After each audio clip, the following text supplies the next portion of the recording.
वक्त था। दो बहनें, एक का नाम एलिस और एक का नाम सुनीता, वो बगीचे में बैठी हुई थी। सुनीता किताबें पढ़ रही थी, वही एलिस का मन नहीं लग रहा था। एलिस सुनीता से कुछ बोलना चाह रही थी, तभी उसका ध्यान कहीं और भटक जाता है। दरअसल वो एक सफेद खरगोश को देखती है जो दौड़ते हुए कुछ बोलना चाह रहा था। अरे नहीं, जल्दी भागो, लेट हो जाएगा।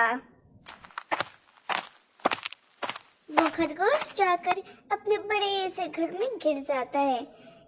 एलिस सोचने लगती है, ऐसा क्या खास है उस खरगोश के बारे में।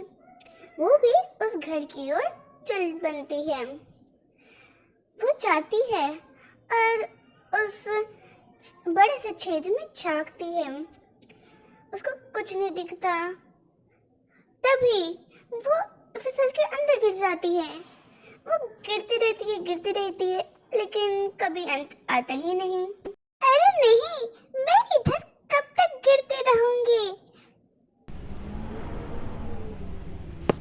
आखिर में जाकर वो ऐसी जगह गिरती है जहाँ पर 3 दरवाजे थे। एक छोटा दरवाजा, एक बड़ा दरवाजा और एक उसकी ऊंचाई का दरवाजा। वो इधर उधर देखती है तो देखता है खरगोश छोटे दरवाजे में गया है। उस छोटे दरवाजे को देखकर सोचती है, वो तो उसके नए पेंसिल के जितना है। अरे ये दरवाजा तो बहुत छोटा है, पर खरगोश तो इसी दरवाजे से गया था। वो इधर उधर देखती है तो उसको एक मेज पर कुछ दिखता है। वो पास आके देखती है तो एक कांच के शीशे में उसे कुछ दिखता है और उसमें ड्रिंक में लिखा रहता है। उसके सामने एक चाबी भी मिलती है जो उस छोटे दरवाजे की हो सकती है। लगता है ये चाबी उस दरवाजे का है। शायद से मैं खोल के देखती हूँ, शायद से उसका निकले। तो उस चाबी को पकड़ती है और दूसरे हाथ से उस बोतल में जो भी था वो पी लेती है। पर अचानक से वो छोटी होने लगती है और वो इतनी छोटी हो जाती है कि उसके हाथ से वो बोतल भी फिसल के गिर जाता है। अब वो और छोटी हो रही थी। अरे नहीं, मैं कितनी छोटी हो जाऊंगी। वो इतनी छोटी हो जाती है कि अब तो उस छोटे से दरवाजे के अंदर भी जा सके। उसको सारी बात समझ आ जाती है और वो दौड़कर उस दरवाजे को खोल लेती है। वो देखती है कि वो चाह तो दुनिया में पहुंच चुकी है जहाँ हर चीज चमकीला है और सब कुछ बड़ा बड़ा है। वो देखती है सब कुछ सुनहरा है, आसमान से लेकर जमीन तक। वो आगे चल बनती है। वो बहुत खुश थी, पर एक बात को लेकर वो चिंतित थी, क्योंकि वो सोच रही थी कि वो अपने असली आकार में आ पाएगी कि नहीं। वाह, ये कैसी दुनिया है। उसको बोलता हुआ देख खरगोश सुन लेता है और वो उसके पास आ जाता है। जाके मेरे लिए मेरी चीजें लेके आ मेरे घर से। खरगोश बहुत घमंडी से बातें करता है और वो ये सब बोलकर चला जाता है। एलिस को तो पता भी नहीं था क्या लाना है, लेकिन फिर भी वो आगे बढ़ती है ताकि खरगोश का घर मिल जाए। वो चलती रहती है।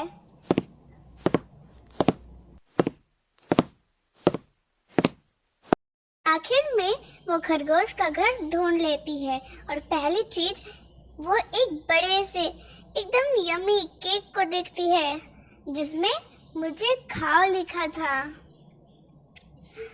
उसको भूख बहुत लगी थी, इसीलिए वो तुरंत जाकर उस केक को खा लेती है। वो उस टेस्टी केक को खाने लगती है। जैसे ही एक बार वो खाती है, वो इतनी बड़ी हो जाती है कि उस घर में तो वो आ भी नहीं रही थी।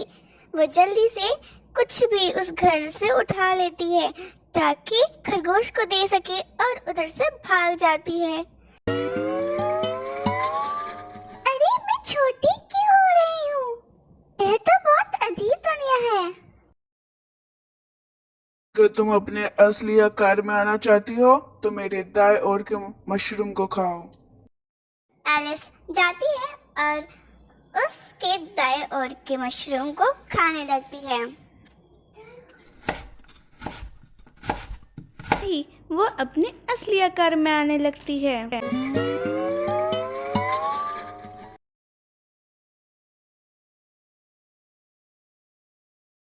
धन्यवाद मुझे अपने असली आकार में लाने के लिए।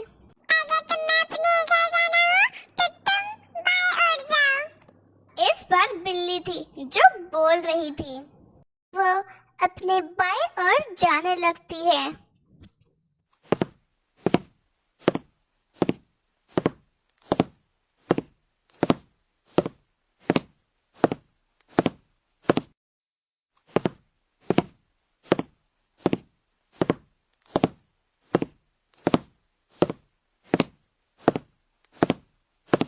उसको एक गुफा मिलता है और वो उसकी तरफ चल बनती है।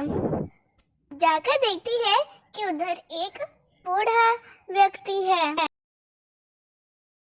मैं तुमसे कुछ प्रश्न पूछूंगा। ठीक है, जैसा आप चाहें, मैं उत्तर देने के लिए कोशिश करूंगी। ऐसी कौन सी चीज है जो चीज है ही नहीं? एलिस बहुत देर तक सोचती है लेकिन उसको उत्तर नहीं आता। बहुत सोचने के बाद आखिर में वो बोलती है, माफ कीजिए, मुझे उत्तर नहीं आता। क्या आप बता सकते हैं? उनसे किसी ने पहली बार उन्हीं का प्रश्न पूछा था। वो भी बहुत देर तक सोचते रहे, फिर बोले, माफ करो, मुझे नहीं पता, तुम जा सकती हो आगे। एलिस जैसे ही आगे चलती है तभी कुछ जोर का झटका पड़ता है। तभी वो उठ जाती है। वो देखती है वो तो अपने बहन के पास सो गई थी। उठो एलेक्स, दोपहर हो गई है। उफ, तुम्हें क्या पता है, मुझे बहुत अजीब सा सपना आया था। तुम तो सोच भी नहीं सकती। फिर एलेक्स और सुनीता अपने घर की ओर चल बनते हैं।